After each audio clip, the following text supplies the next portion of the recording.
saya Gabriela Audrine Kainama.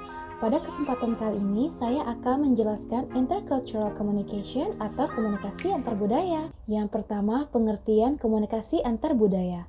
Menurut Guo Minchen dan William J. Sartosa, mengatakan bahwa komunikasi antar budaya adalah sebuah proses negosiasi atau pertukaran dari sistem simbolik yang membimbing perilaku manusia dan membatasi mereka dalam menjalankan fungsinya sebagai kelompok. Yang kedua, peran bahasa dalam komunikasi antar budaya. Komunikasi yang terjadi antar budaya seringkali terdengar. Hal ini karena kebudayaan atau pola hidup mereka yang berbeda akan membuat kesalahpahaman di antara kedua belah pihak.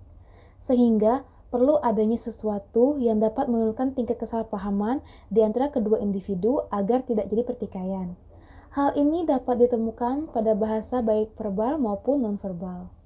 Peranan bahasa saat ini merupakan alat yang tentunya sangat berperan penting dalam komunikasi antar budaya. Dengan menggunakan bahasa Indonesia atau bahasa kebangsaan, maka akan meminimalisir kesalahpahaman. Karena bahasa sendiri yang dapat memilah mana marah, mana senang, dan mana yang sedih. Dan juga bahasa merupakan simbolik dari rasa. Ketiga, hakikat komunikasi antar budaya. Yang pertama, enkulturasi. Enkulturasi mengacu pada proses yang mana kultur atau budaya ditransmisikan dari satu generasi ke generasi berikutnya. Kita bisa mempelajari kultur, bukan mewarisinya. Kultur ditransmisikan melalui proses belajar, bukan melalui gen. Dan bagi orang tua, kelompok teman, sekolah, lembaga keagamaan, dan lembaga pemerintahan merupakan guru utama dalam bidang culture. Yang kedua, akulturasi. Akulturasi mengacu pada proses yang mana kultur seseorang dimodifikasi melalui kontak atau pemaparan langsung dengan kultur lainnya. Yang keempat, fungsi komunikasi antar budaya. Terdapat 6 fungsi komunikasi antar budaya. Yang pertama, fungsi pribadi. Fungsi pribadi adalah fungsi komunikasi yang ditunjukkan melalui perilaku komunikasi yang bersumber dari seseorang individu. Yang kedua, fungsi sosial. Terdapat 4 fungsi sosial dalam fungsi komunikasi antar budaya, yaitu fungsi sosial pengawasan, menjembatani, sosialisasi nilai, dan menghibur. Yang ketiga, menyatakan identitas sosial. Dengan adanya komunikasi antar budaya, individu tersebut dapat menunjukkan identitas sosialnya tersendiri. Yang keempat, menyatakan integrasi sosial. Komunikasi antar budaya dapat menyatukan dan mempersatukan antar pribadi dalam interaksi tersebut.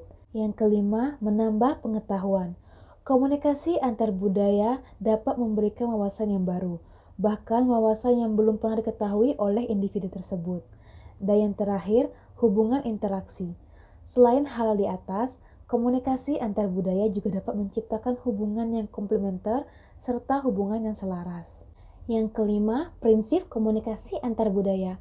Ada 6 prinsip komunikasi antar budaya, yaitu relativitas bahasa, bahasa sebagai cermin budaya, mengurangi ambigu antar budaya, perbedaan antar budaya, interaksi awal dan perbedaan antar budaya, dan yang terakhir memaksimalkan hasil interaksi.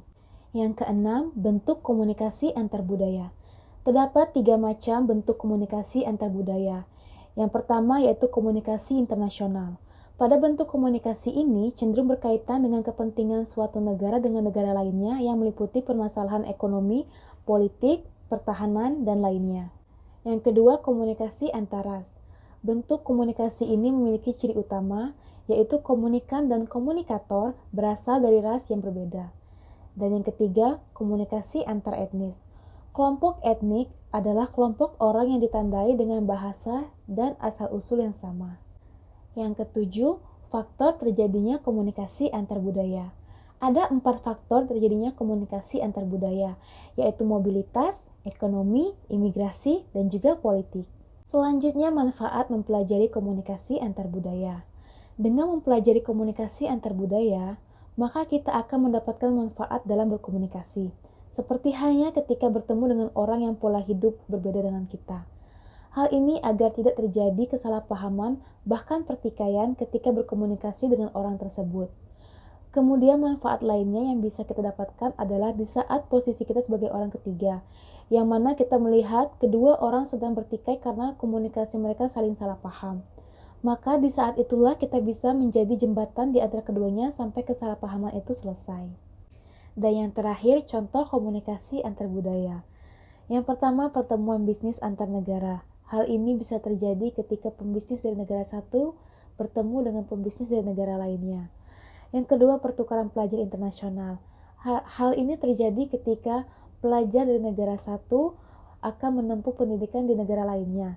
Ketika pelajar tersebut bertemu dengan pelajar di negara lainnya, maka di saat itulah terjadi komunikasi antar budaya. Yang ketiga, pertemuan keluarga antar culture. Hal ini terjadi ketika suatu keluarga atau satu keluarga yang tinggal di tempat atau negara berbeda ataupun daerah berbeda. Pada saat mereka bertemu, di saat itulah akan terjadi komunikasi antar budaya. Yang keempat, proyek global. Contohnya seperti suatu proyek yang akan dilaksanakan, dikerjakan di luar negeri ataupun di negeri sendiri dengan menggunakan pegawai-pegawai dari negara lain. Hal inilah yang nantinya akan menjadikan komunikasi tersebut menjadi komunikasi antar budaya. Yang kelima, tourism, yaitu seperti yang kita tahu Indonesia merupakan salah satu negara tourism, di mana saat ketika turis datang ke negara Indonesia ataupun ke negara lainnya, di saat itulah akan terjadi komunikasi antar budaya. Yang keenam, tim olimpiade antar negara. Hal ini sama saja dengan pertukaran pelajar internasional ketika tim olimpiade dari negara satu bertemu dengan tim olimpiade dari negara lainnya, maka pada saat itulah akan terjadi komunikasi antar budaya. Yang ketujuh, pertemuan diplomatik antar negara. Hal ini terjadi ketika diplomatik dari negara satu bertemu dengan diplomatik negara lainnya, dan saat itulah akan terjadi komunikasi antar budaya. Dan yang kedelapan adalah bekerja di luar negeri. Hal ini terjadi ketika seorang yang bekerja di luar negeri akan bertemu dengan banyak kolega-kolega dari negara lainnya, dan di saat itulah akan terjadi komunikasi antar budaya. Demikian penjelasan intercultural communication atau komunikasi antar budaya. Terima kasih dan sampai jumpa.